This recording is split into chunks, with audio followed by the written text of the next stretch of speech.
Answer the question. Who are some of the people that influenced you musically when you were starting out? Well, from way back, I've been listening to through my dad's record collections. A lot of Machito, a lot of Tito Rodriguez, a lot of Puente, and a lot of good Cuban music, good bands from Cuba. Like, Like Chaputin, Conjunto Casino, Benny Moré. That's with the brass.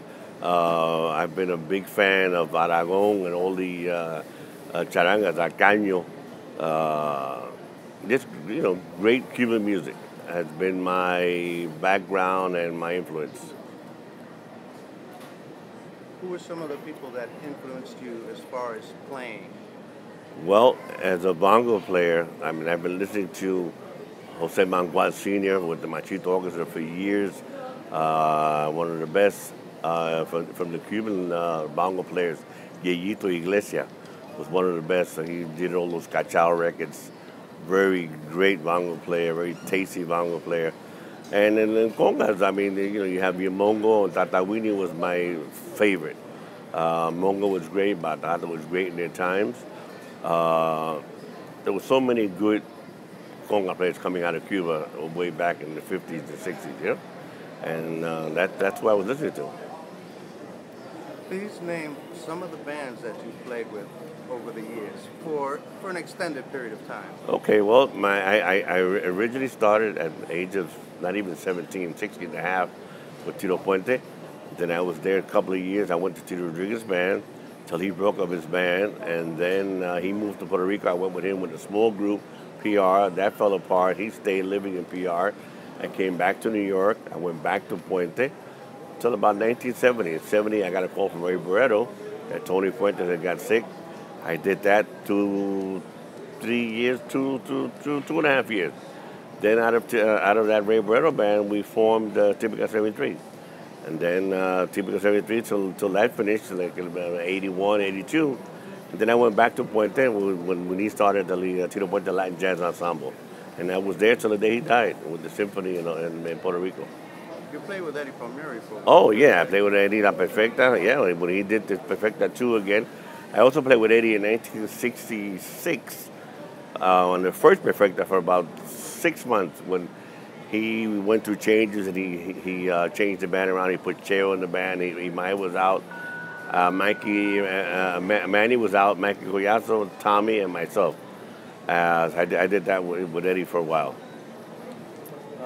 Talk about I did Harlow for a while. I played with so many bands. I know. Talk about the Mambo Legends Orchestra a little bit. All right, well, Mambo Legends, something that we did after Tito died, trying to keep that big band, old New York mambo music alive. Very hard because it's a big band. When we did it, we really wanted to see if we could make it happen with a full big band. It's hard because it's times are rough now financially, and people don't want to pay 20 airfares, 21 airfares. But it's still there. We do a little, hits here and there, and the band is very respected. The guys in the band are very respected. What are some of the highlights of your career, gig-wise? I think the highlight one was playing in Cuba and directing my album with Typical 33 and having my idols as my guest artists in Cuba. I was in front of the stage, in the studio, actually directing. It was a part, we were having problems with the time in the room. And I'm in the middle, Sonny was at the piano in the booth, and I'm in the middle directing and trying to hold the time to Tata Winnie, to Richard Eguas, to Chapote. These people are all there. These people that I grew up idolizing them. They were my idols. And here I'm saying, I pinch myself. Am I dreaming or is this for real? I had everybody and their mother in that studio. That was the biggest thing. And then after that studio, we go and we play in the Tropicana in Cuba. That's the max. That's the max. It's hard to beat that. Who are some of the younger players that are out there now that you like, that you feel they're continuing the tradition. The ones that are playing now, Yeah. there's a few guys out there. Let me see. Let's go bongo player. Let's see. Anthony Carrillo is very very good. Uh, Ray Colon is good. There's three or four that have it because I admire the guys who are young, but still have bothered to do some research on the old school and listen to the old guys. So they this way they have a little blend of both. You know. Okay, all right, you mentioned bongo players. How about Yeah. conga players? The conga players, Christian. Rivera. Yeah, I mean, great. These young kids they're very good, man. There's a couple of them. Sometimes, I mean, Chembo's not that young, but Chembo's, kind of in my eyes, he's still young. Chembo's, he's improved so much from when I first met him.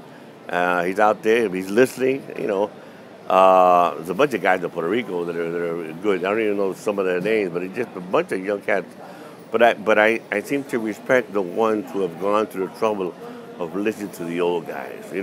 You see when they're playing that they've heard a little of Tatawini, they've heard a little of Mongo, and then they put their stuff into it, like Paoli. Paoli's great. He has this thing, but I could tell that he has listened to the older guys, Barreto and stuff like that. How about timbales? Timbales, young guys. I can't think of one right now. The younger guys, not that many of the younger guys around. The guys who are around still playing are the Orestes, Rafi Rizarri, Jimmy Delgado. But young guys, I can't picture one right now. You know?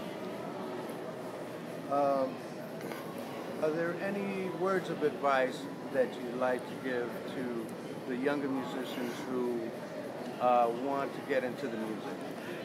Yes. I mean, there's so many nowadays videos out there. There's so many things being re-released from years back, and there's so much good music, good things to watch. So whoever's coming up, I mean, really do your homework. I mean, really check out. Just don't listen to the guys who are playing today, because most of the guys who are playing today have listened to the old timers, and you'll hear in their playing the influence of the old timers. You need to know that. You need to know the roots of why is the bongo player playing like this? Why is the conga player playing like this? Why is he doing this at this moment? Why did the guy put the bell down or whatever? Study to know why those things are happening. So when you see them, say, okay, I know why he's doing that, and stuff like that, and just, I mean, there's so much stuff out there now. The best thing in the world is YouTube. I mean, there's tons of black and white stuff from Cuba out there now. They're coming from, people had them home or something, black and white TV shows from Cuba, and with bands playing live, and there's so much stuff to watch. There's no excuses for not, having a little access to some of the stuff. It's really out there now. Last question. Who are some of your favorite arrangers, past and present? Well, the fast Rene Hernandez was one of the best. He wrote beautiful ballads. He wrote for Machito. Chico Farro wrote great stuff. Way back. Tito, when he was in his heyday and writing, Tito was just right great. And Jose Madera's father and Jose Madera now. There's a bunch of new guys. New meaning that they're not famous for as arrangers, but Oscar writes great. Ricky Gonzalez writes great. Angel Fernandez writes great also. A bunch of young guys that don't have the fame for being arrangers, like famous arrangers. But there's a lot of guys out there with talent. And Puerto Rico is a bunch of guys also. Jose Lugo, a couple of guys that really write good. But the old timers, man, Rene was out. He was bad. Rene was very bad. And in boleros, it is voicing for the saxophone. He was one of a kind. And Ray Santos, great also. There's a bunch of people. Gil Lopez. There's a whole bunch of people that used to write a lot. But a lot of them didn't get their fame as arrangers. They just did a chart or whatever.